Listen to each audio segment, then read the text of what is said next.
if I were to ask you what the most popular games are, what would you say? There would likely be a lot of similar answers between what different people say, but if I were to ask you what your favorite game was, the answers would be a little more spread out, and a larger portion of games would be mentioned. But there would still be so many games either undermentioned or not mentioned at all. When you take a look at just how many games exist on the market, this starts to make a lot of sense. On Steam alone, which is one of the largest digital distribution platforms for PC gaming, there are almost 130,000 games on the market. So it makes a lot of sense how a lot of games could fly under the radar. But making a game takes a lot of work, and with how many games there are out there, a new game can be easily drowned out by other games. This is really sad considering how much love and passion goes into these projects. Some people pour their heart and soul into a game just for it to potentially flop. So that's why, in this video, I'm going to be talking about my favorite type of games. Indie games. An indie game is a game that is made by either a single person or small team of developers. Indie games tend to have really low funding as opposed to AAA games, which get loads of funding from big companies and tend to have much larger development teams. So over the course of this video, I intend to show you just how beautiful indie games can be.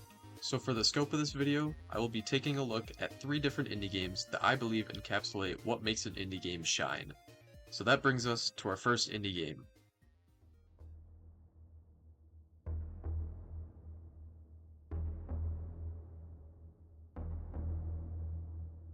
Deep Rock Galactic is a cooperative, mission-based extraction and horde shooter.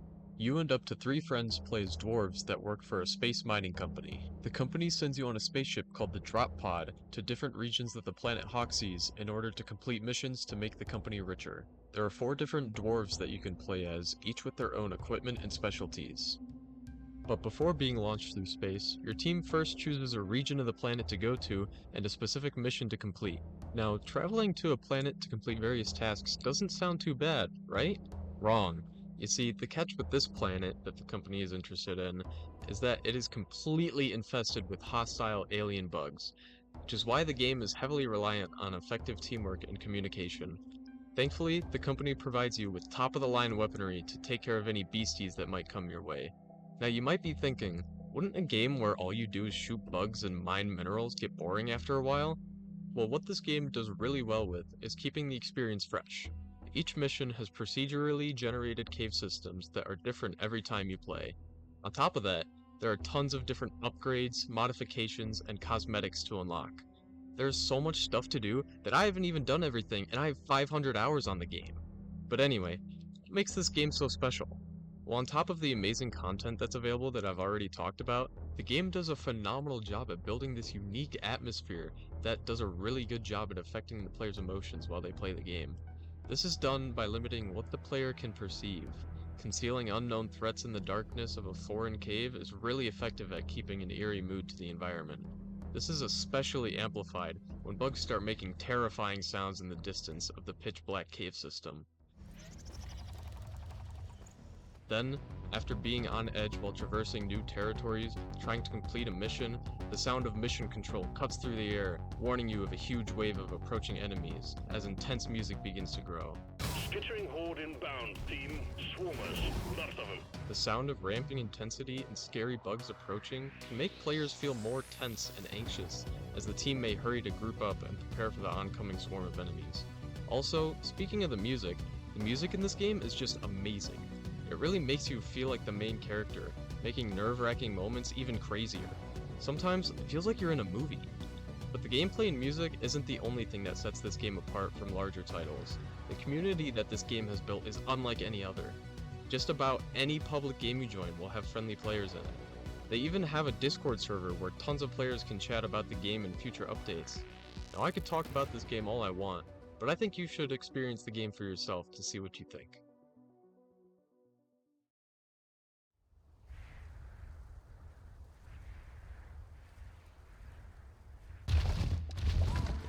The next game in this video is Moonlighter.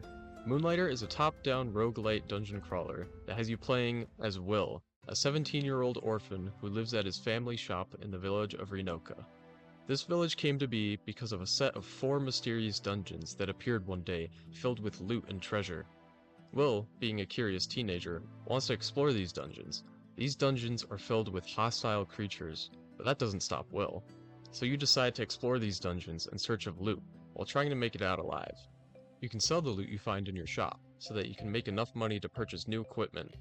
Upgrading your equipment allows you to explore further into the dungeon and maybe unlock a key to the next dungeon. Be careful, because at the end of each dungeon is a menacing boss that you will have to face. Make it through all the dungeons, and you might uncover the mystery behind these dungeons. The first two things that stand out to me in this game are its art style and music selection. Moonlighter uses a pixelated art style, which I think gives it a lot of charm. The town is filled with vibrant colors that give it so much life, and the music in this game is so cleverly made. When you open the game, this catchy melody starts playing, and as you progress through the game, you'll notice that this motif appears in every single boss fight that you encounter.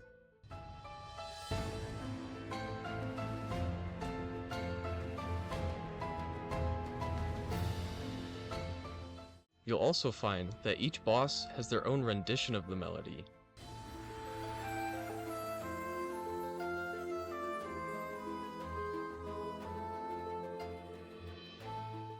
Each boss's theme does a great job of setting the mood for the fight and filling the player with courage and determination to defeat the boss.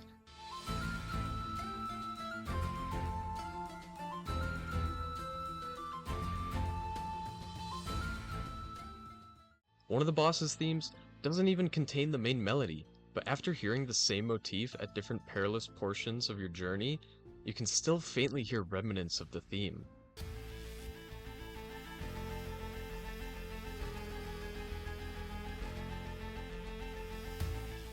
Each version of the motif follows the same chord structure, giving each major fight a sense of familiarity.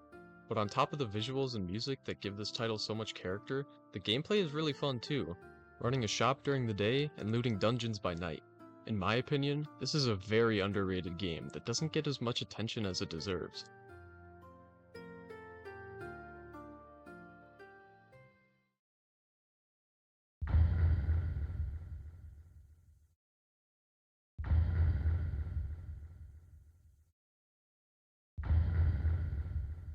The last game that I will be talking about is Undertale. Undertale is a single-player, story-driven RPG that was made and published by Toby Fox in 2015. Undertale is set in a world with two societies, humans and monsters. The game has you playing as a child that tripped and fell down a hole from atop a mountain into what's called the Underground. The monster civilization was banished and sealed to the Underground after losing in a war against the humans. The game has you progressing through the Underground, meeting new monsters everywhere. Most of the monsters are hostile towards you since they don't really like humans and they try to attack you. The game gives you the option to fight back, but it doesn't force you to fight back. You can attempt to befriend the monsters you encounter through many different actions, like complimenting, comforting, or even just talking to them. By befriending and sparing monsters, you start to notice these thriving communities. Each monster has their own unique personality, and you'll find that the more you progress through the game, the more you start to get attached to all the monsters you spared. Your bonds with some of the more prominent characters start to grow stronger, and you learn more about their life in the Underground.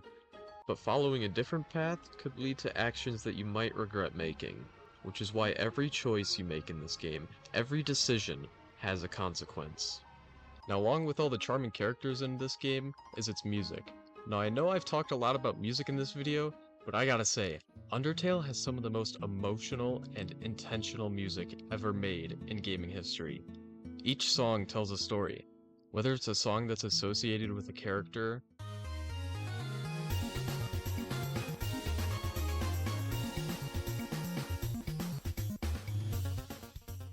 or a melody that connects characters or ideas together. The entire soundtrack was made with purpose. Now, there are plenty of videos that go in depth about the music in this game and how it's all connected together, so I won't be doing that in this video. But the last thing that makes this game so memorable is the community behind it. For example, lots of people have made their own versions and variations of different characters and boss fights for other people to try, and not to mention all the fan art that has been made. Undertale has allowed a way for so many people to express themselves and interact with other people when it may have been difficult otherwise. So that's why I think Undertale has been the most influential indie game in the last decade.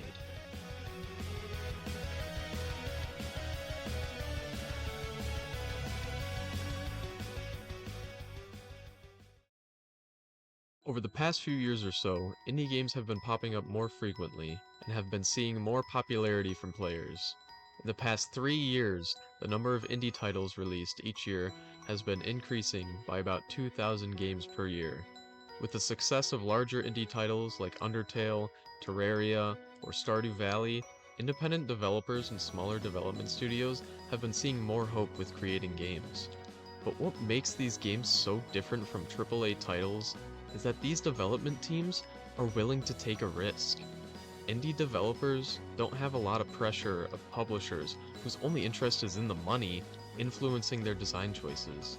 They have the freedom to experiment with different aspects of their game, and these experimental choices could result in amazingly unique features, like music that tells a story, characters and art styles filled with charm, and atmospheres unlike any other.